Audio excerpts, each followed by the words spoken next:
నమస్తే, నా పేరు శ్రేయ. వెల్కమ్ టు కంచెల టీవీ స్పెయిన్ న్యూస్.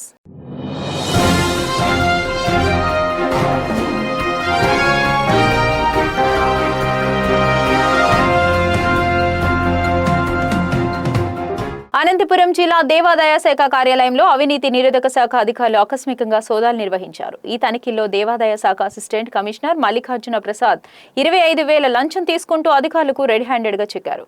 పుట్లూరు మండలం రామలింగపల్లి గ్రామంలోని స్థానిక ఆలయ అభివృద్ధి పనుల నిమిత్తం ప్రభుత్వం నుంచి రావాల్సిన నిధులను విడుదల చేయడానికి మల్లికార్జున ప్రసాద్ లంచం డిమాండ్ చేశారు.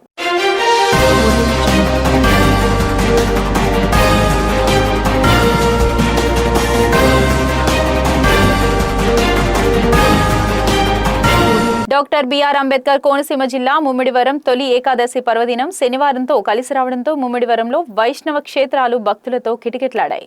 ముమ్మిడివరం శ్రీదేవి భూదేవి సమేత శ్రీ కేశవస్వామి, రుగ్మాంబ సమేత పాండురంగస్వామి, మల్లిపాలెం శ్రీ వెంకటేశ్వర స్వామి ఆలయాలకు వేకువజాము నుండి భక్తులు పోటెత్తారు. ఈ సందర్భంగా ఆయా ఆలయాల్లో విశేష అభిషేకం, అష్టోత్తర సహస్రనామార్చన, పూజలు, ప్రత్యేక అలంకరణలు నిర్వహించారు.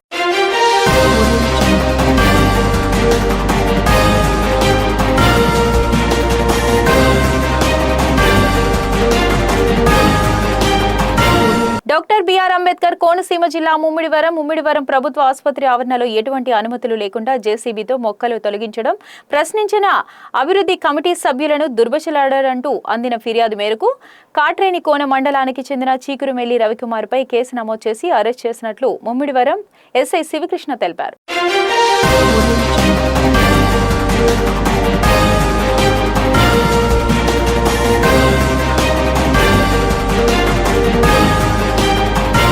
$396 జీవోను రద్దు చేయాలని కోరుతూ దస్తావేజు లేఖల పెన్ డౌన్ కార్యక్రమం గత 6 రోజులుగా నిర్వహిస్తున్నారు. పశ్చిమ గోదావరి జిల్లా మొగల్తూరు సబ్ రిజిస్టర్ కార్యాలయంలో వద్ద నిరసన కార్యక్రమం భాగంగా దస్తావేజు లేఖల అర్ధనగ్న ప్రదర్శన చేసి నిరసన తెలియజేశారు. ప్రభుత్వం ప్రజల ఆసక్తి భద్రత లేకుండా జీవో నెంబర్ 396 తీసుకొచ్చి రిజిస్ట్రేషన్ సేవా కేంద్రాలు ప్రైవేట్ వ్యక్తులచే ఏర్పాటు చేయించేందుకు ప్రయత్నాలు చేస్తుందని, ఇది అన్యాయమని వాపోయారు.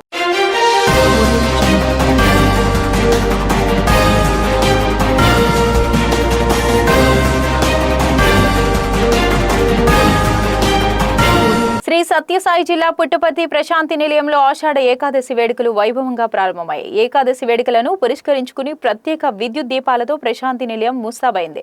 సాయి కుల్వంత్ సభ మందిరంలో వివిధ రకాల పూలతో సత్యసాయి మహాసమాధిని మహారాష్ట్ర భక్తులు అందంగా అలంకరించారు.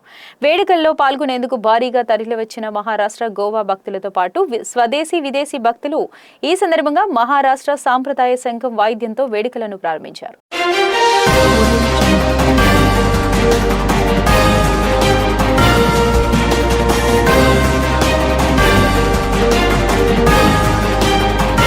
డాక్టర్ బిఆర్ అంబేద్కర్ కోనసీమ జిల్లా రావులపాలెం సిఆర్సీలో మాజీ మంత్రి, కాపు ఉద్యమ నేత ముద్రగడ పద్మనాభం సంతాప సభ వైఎస్ఆర్ కాంగ్రెస్ పార్టీ జిల్లా అధ్యక్షుడు చిర్ల జగ్గిరెడ్డి ఆధ్వర్యంలో నిర్వహించారు. ఎమ్మెల్సీ తోట త్రిమూర్తులు, మాజీ ఎమ్మెల్యేలు జగ్గంపూడి రాజా, కొల్లపల్లి సూర్యారావు, పార్లమెంటు పరిశీలకులు జగ్గంపూడి విజయలక్ష్మి, నియోజకవర్గ పరిశీలకులు పాటి శ్రీధర్ తదితరులు పాల్గొన్నారు. ఈ సందర్భంగా వారు మాట్లాడుతూ కాపులకు రిజర్వేషన్ కోసం అనేక ఉద్యమాలు చేశారని ఆమె అన్నారు.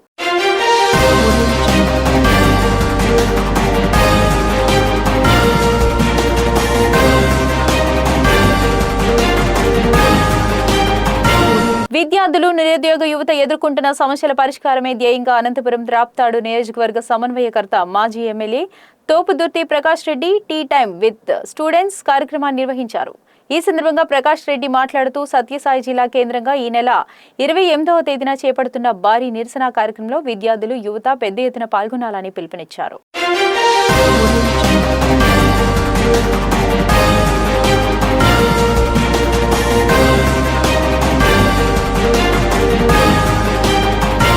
నీట్ పేపర్ లీకేజ్ వ్యవహారంపై విద్యార్థుల హక్కులు, వారి భావాలు గౌరవించాల్సిన అవసరం ప్రధాని మోదీకి ఉందని ఎంపీ భాష్యం రామకృష్ణ తన అభిప్రాయాన్ని వ్యక్తం చేశారు. ఈ సందర్భంగా రాజ్యసభ సభ్యులు భాష్యం రామకృష్ణ మాట్లాడుతూ విద్యార్థులు డిమాండ్లు వారి చెబుతున్నారా, ఎవరైనా చెప్పి చేయిస్తున్నారా అనే ఆలోచన చేయాలని, సమీక్ష చేసి వాటిపై నిర్ణయం తీసుకోవాలని అన్నారు. వైసీపీ నేతలను ఎవరు తప్పు చేయమని అన్నారు. తప్పు చేసిన వారిపై చట్టం తన పని తాను చేసుకుపోతుందని అన్నారు.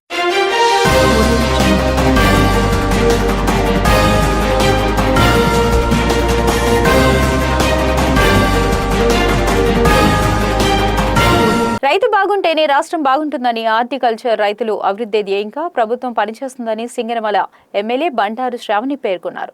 అనంతపురం జిల్లా బుక్కరాయ సముద్రం మండల కేకే అగ్రహారంలో నిర్వహించిన పండ్ల మొక్కలు నాటే ప్రారంభోత్సవ కార్యక్రమంలో ఆమె ముఖ్య అతిథిగా పాల్గొని స్వయంగా మొక్కలు నాటి ఈ కార్యక్రమానికి శ్రీకారం చుట్టారు. ఈ సందర్భంగా ఎమ్మెల్యే మాట్లాడుతూ పర్యావరణ పరిరక్షణ అనేది సమాజంలో ప్రతి ఒక్కరి బాధ్యత అని, అందరూ మొక్కలు నాటి వాటిని సంరక్షించాలని పిలుపునిచ్చారు.